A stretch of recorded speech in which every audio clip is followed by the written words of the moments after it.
Well, good morning, everyone, and welcome to another live this morning, and good to have you on with us. Say hello to a few people as you come on this morning. I don't know if Brandy sort of put out there, we've had very high winds here in Sudbury, and the Wi-Fi has gone down a few times, just off and on, just for a few seconds, but it's always a possibility. Good morning to you, Nativity and Andrea and Denise. There was somebody else up there. Lisa, good morning to you. And Jerry and Rosa. Jeanette's on with us this morning. Linda, good morning to you. Good to have you on with us this morning. Steph, bonjour. And Judy, Brandy is on. The boss is on. We're going to do something at 10 o'clock this morning. And do a live this morning on Zoom. So you're all invited to come. Troy, good morning to you, Dr. Troy. And it's always good to have you guys on. Okay. Diane, beautiful day. It's windy. It is beautiful. It's a good day. And bonjour, Yolande and Carrie. And Nick is on with us this morning. Okay, we got a good crowd. That's always encouraging. Linda, bonjour. And Lois and Anne. Oh, good from St. Catharines. How are you, Anne? Nice to have you on with us. Joy. Hazel from Newfoundland. And Cynthia and Keith from Windsor.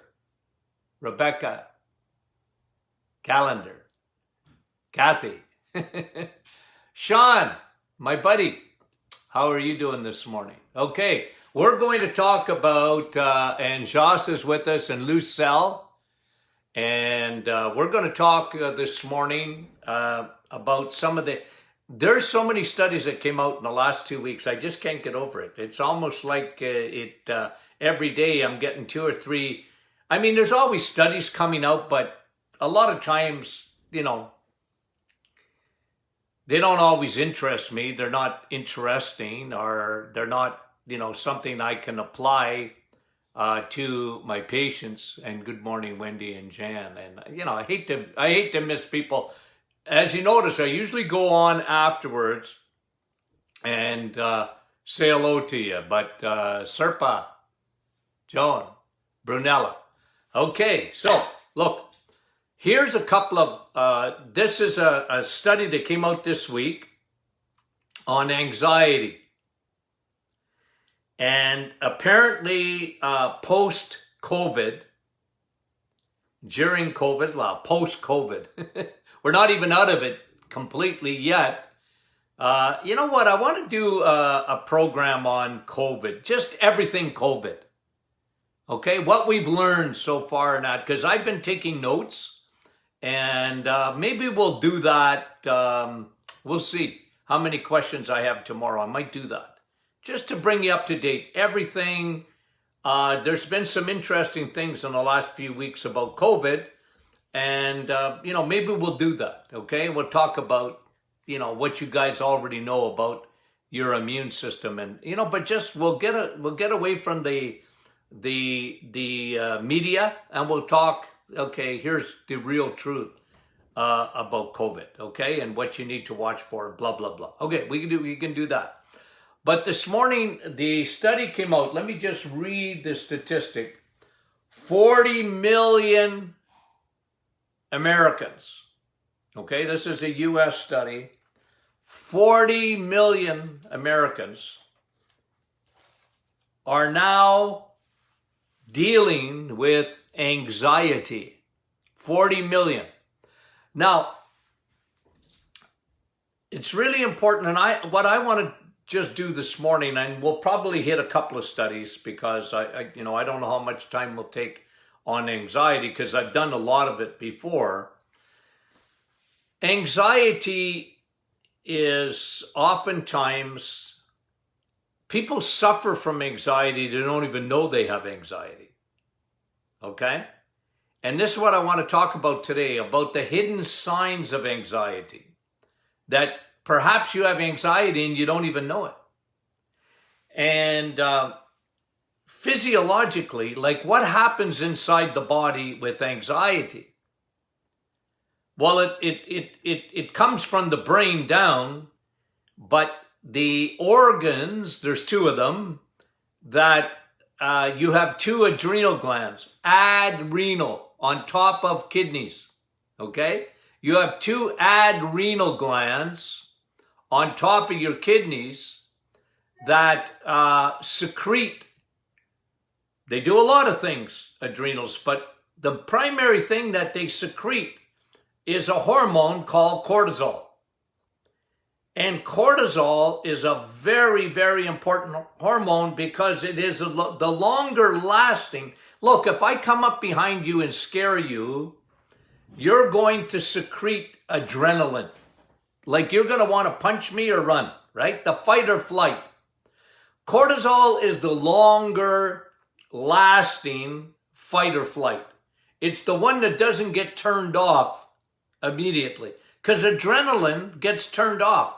If you're not scared anymore, it turns off. You don't need adrenaline. And what that does, it elevates your blood pressure. It gets you ready to punch me or to run. And a lot of things happen with adrenaline, but they're very quick. The hairs on the back of your head are, you're into that fight or flight mode. Cortisol, on the other hand, is longer lasting. You're worried. Worry can lead to anxiety. The Bible said, be anxious for nothing. Okay? Okay? Be anxious for nothing. Everything in prayer, supplication, thanksgiving.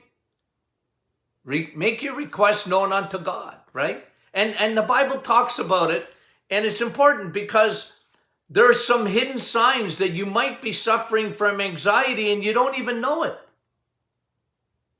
And that's what I just want to bring you a few hidden signs, because it was always fascinating to me when I was in practice.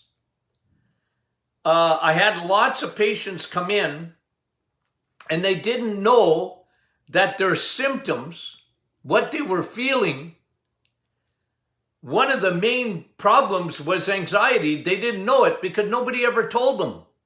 Nobody ever told them that their cortisol levels were high or through the roof. The adrenals are like Rodney Dangerfield, okay? They don't get a lot of ink. They don't get a lot of respect. I don't know what happened in the medical profession. I mean this. I don't know what happened in the medical profession that they sort of forget that you have adrenal glands. Routinely they're going to check your kidneys, and they should, right? You get blood tests done, and generally you're going to get a kidney function test. You get your urine done, and you get kidney function test.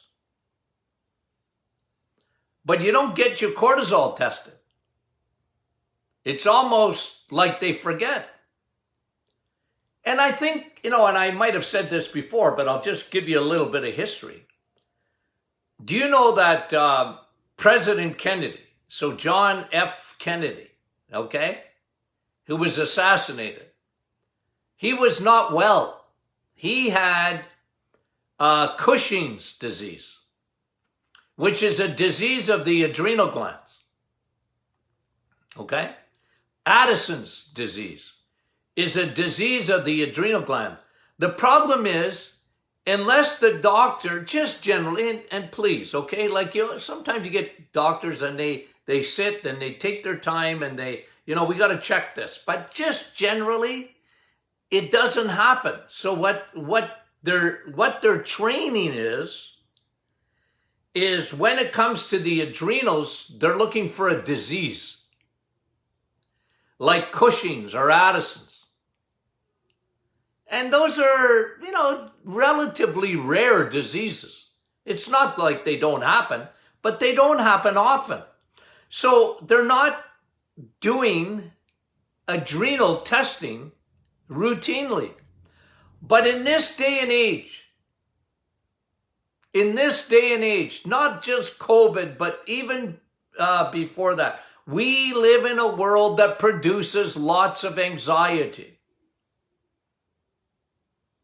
And anxiety, stress can come from several different factors. It may be, relational. It may be,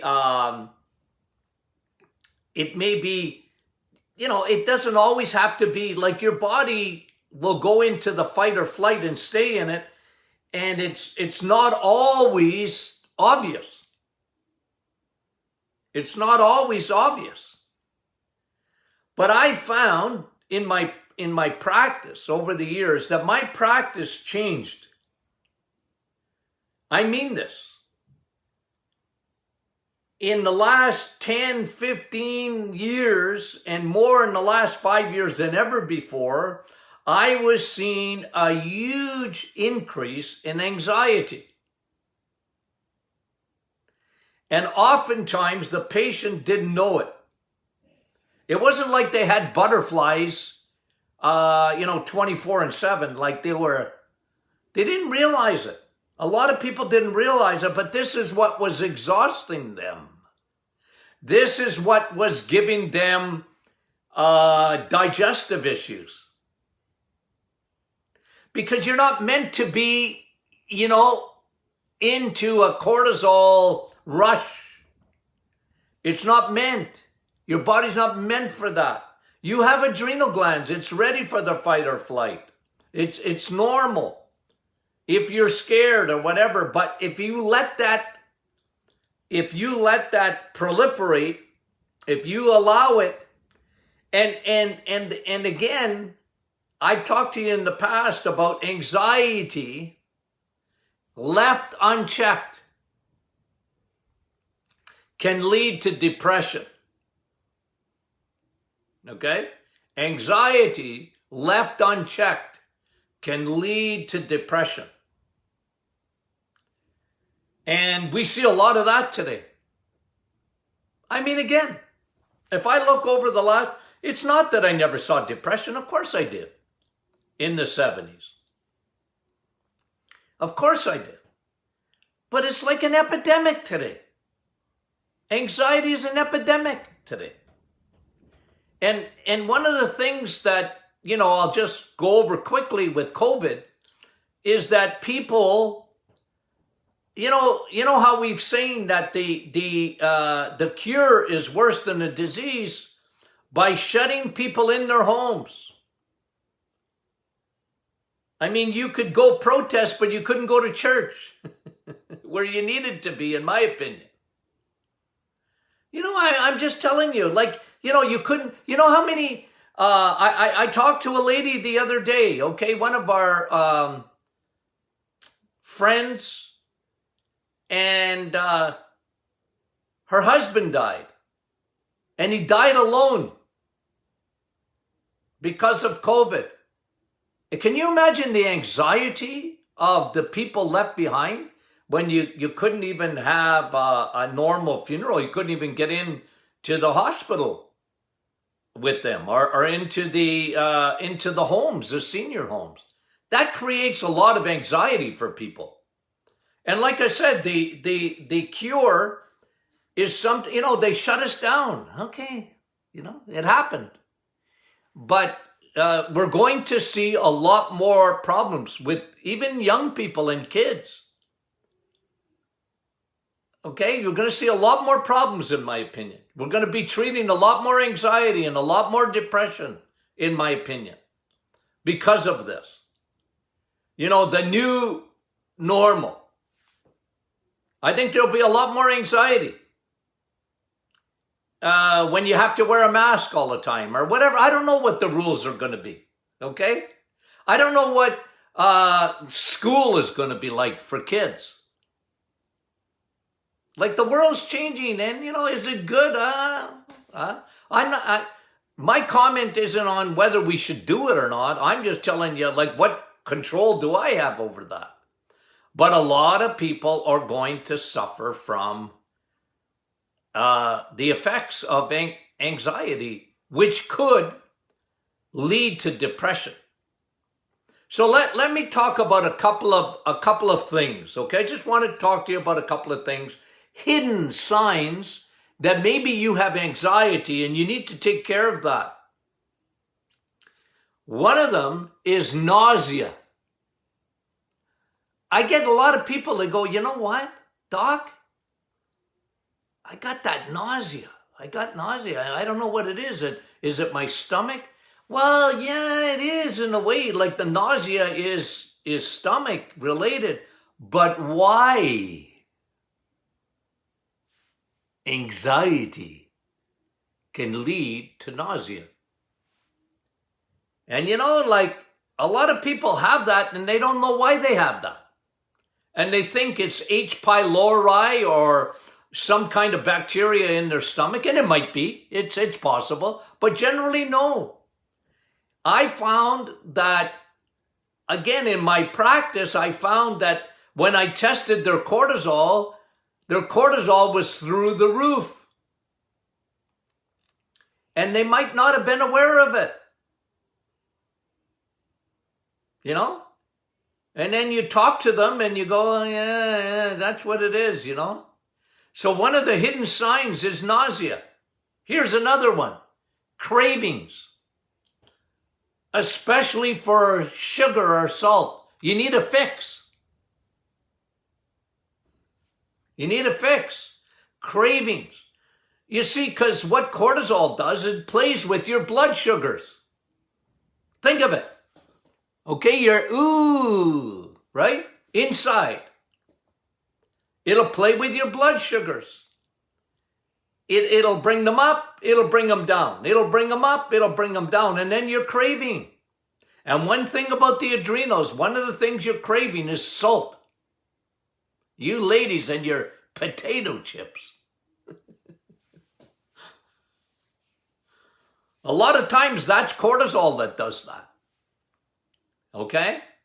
So it's so much more common, it's unbelievable today. Hidden signs.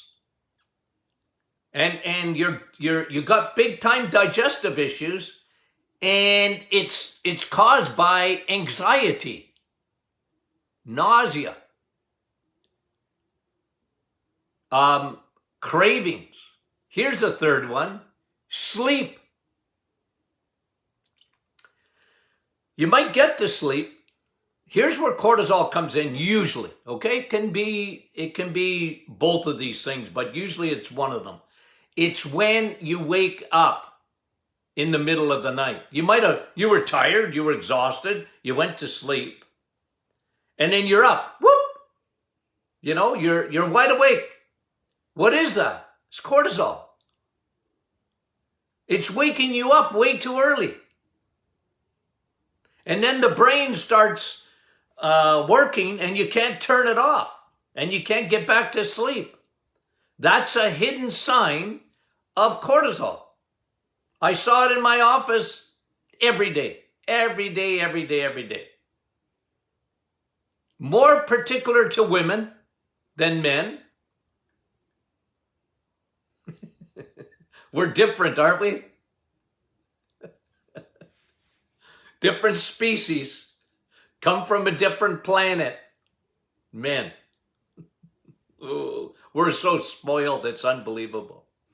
But women, that can be a very, it can be a hidden sign. Can be a hidden sign.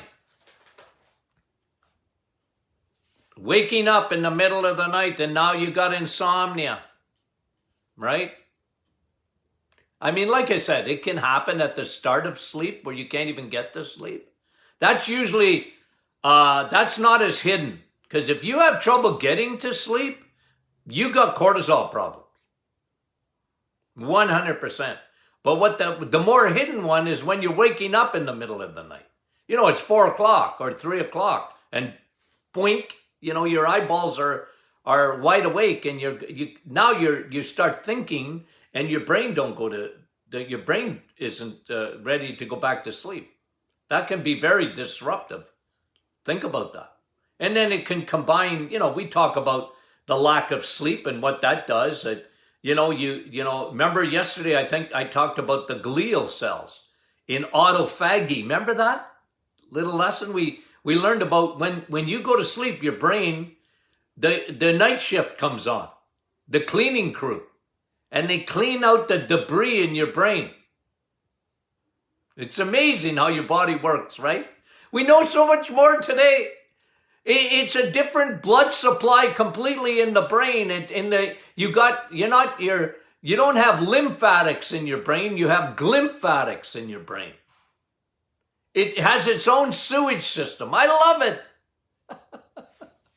I tell you, I learn something every day. If you look at the medical books that I had in the 1970s on the brain, we knew nothing about the brain in the 1970s. I mean, very little. We knew about neurotransmitters, but we didn't know about glial cells, and we didn't know about the night shift coming on, and the importance of sleep. Of course we knew sleep was important, but we didn't realize even what cortisol does. I'm telling you, it's amazing to me. And I hope I never stop learning. Isn't it amazing? How your body is made. It's incredible. Right? It's incredible. You see that microscope behind me? That's 3,200 power there. Okay? And I always love looking into a microscope because it was fascinating to me.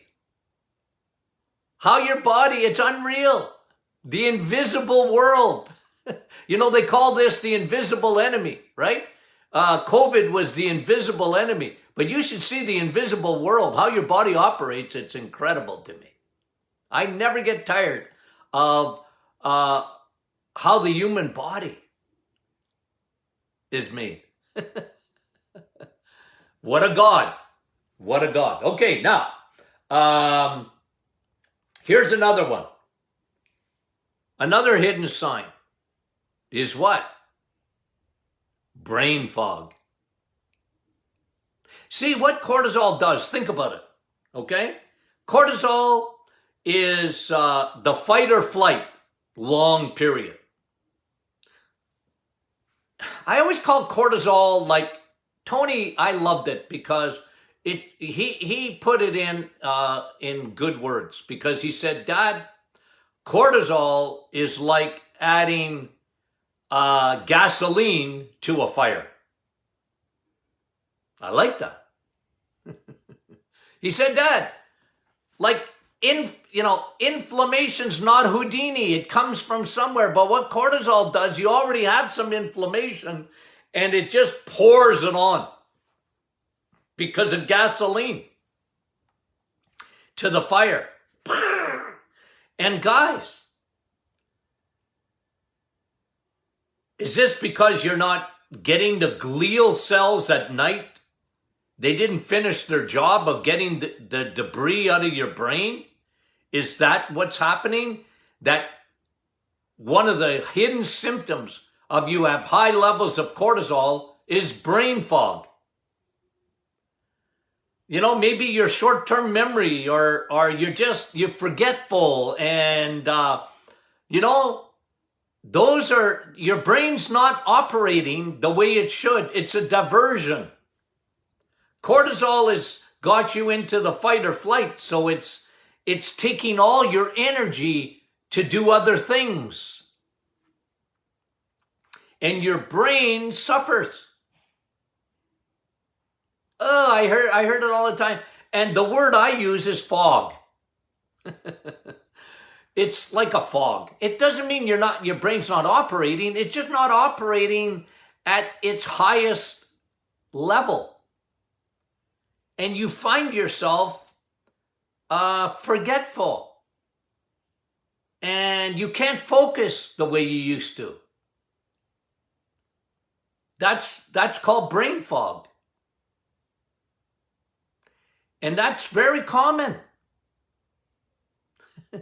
So, it's incredible.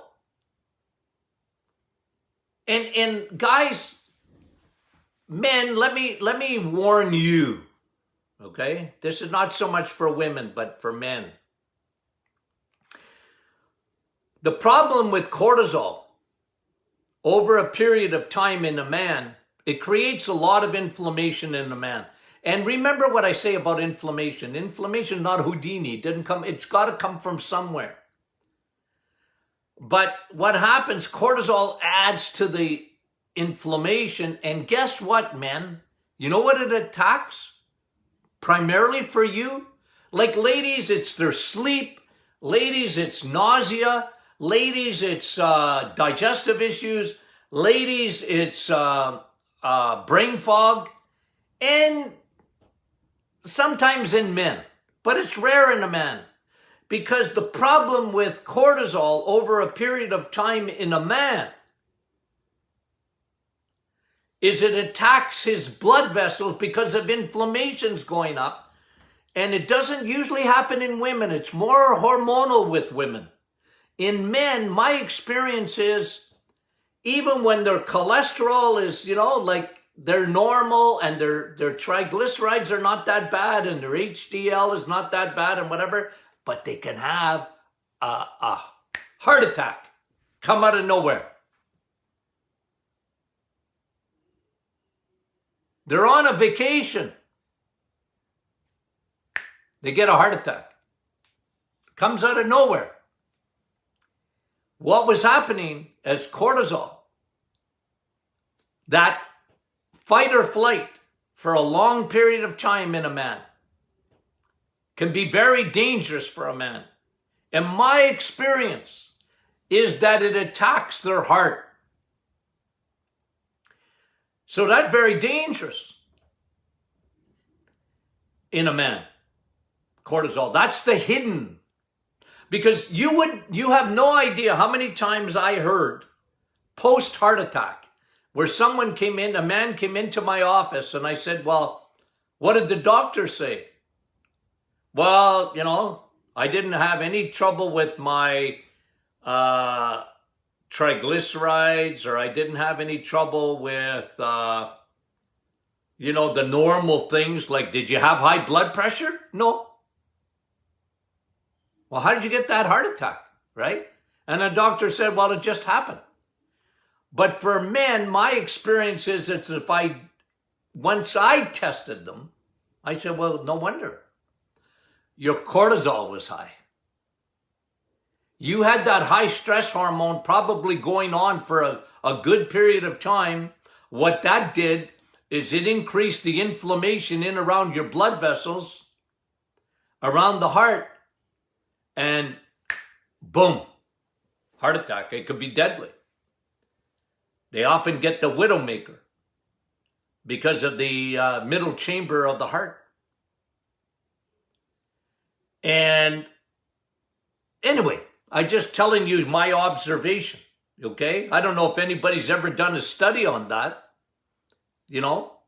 I can't remember if I've ever seen a study that was done just on what cortisol does to the heart in men. But that was my experience in my office. Okay, so I thought, what's the treatment, right?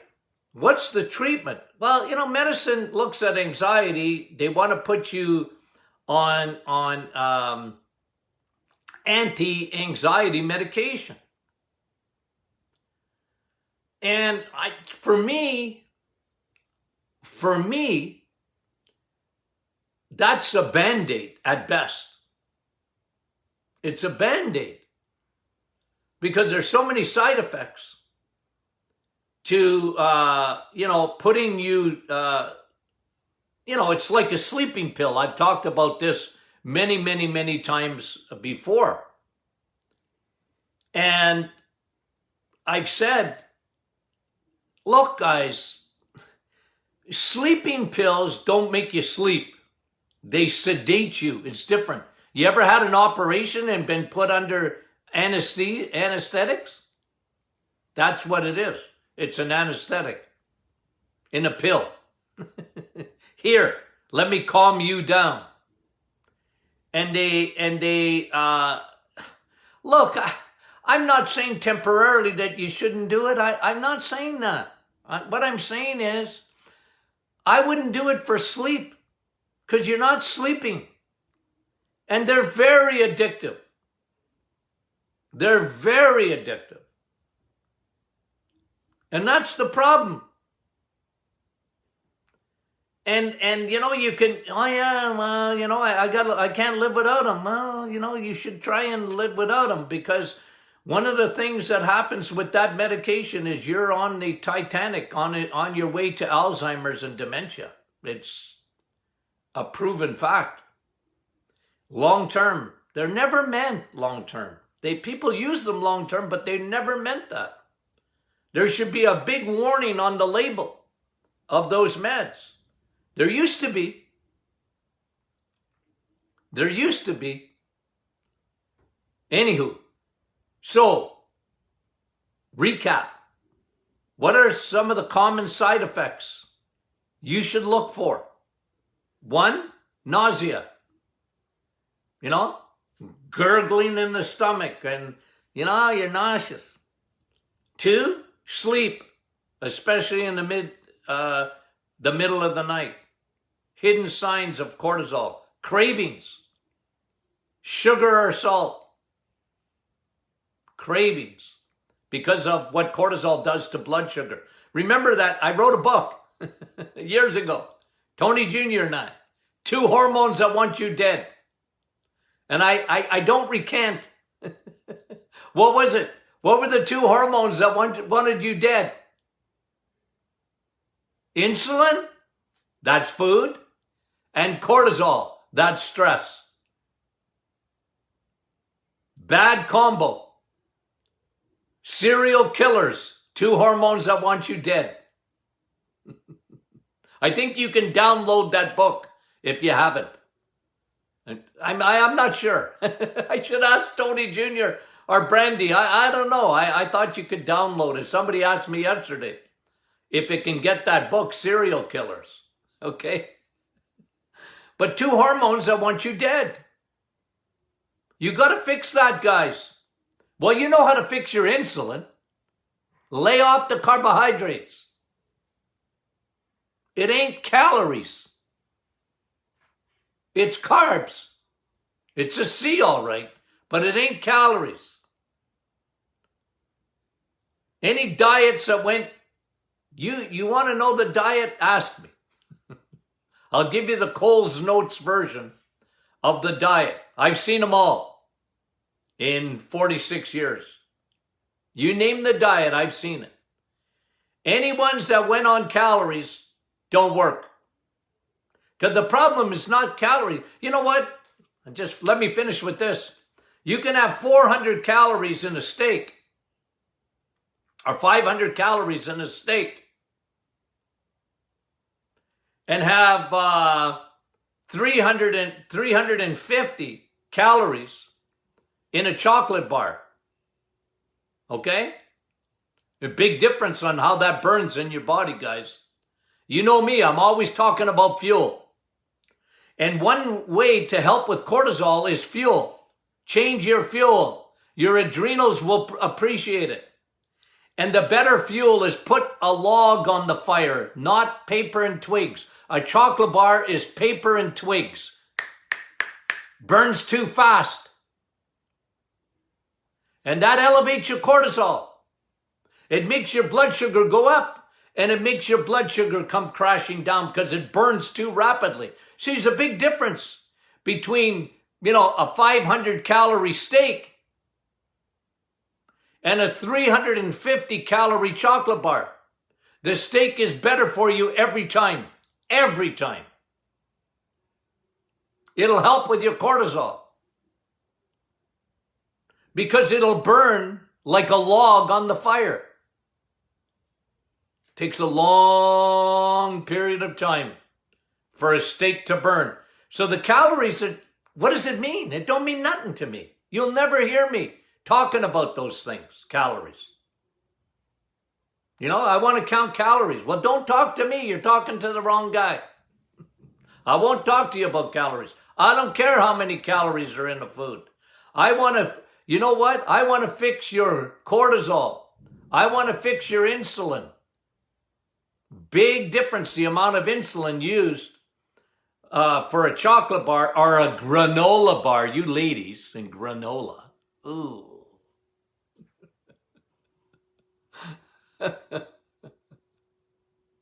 Okay? Men don't like, it's so different, eh? Women, you know, they have their little things that they like salad and chicken. Men like steak, women like chicken. I can't get over it, right?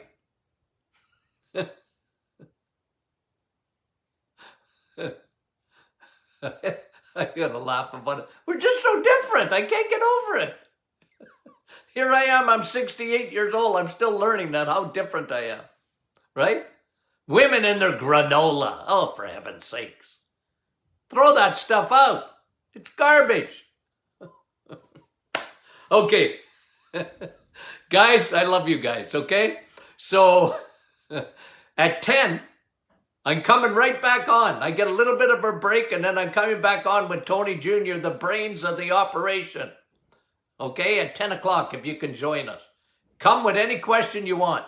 Okay, we're happy to answer it. And you get to see Brandy as the host. Okay, so we enjoy doing that program. Like I've told you, I did radio for 20 years.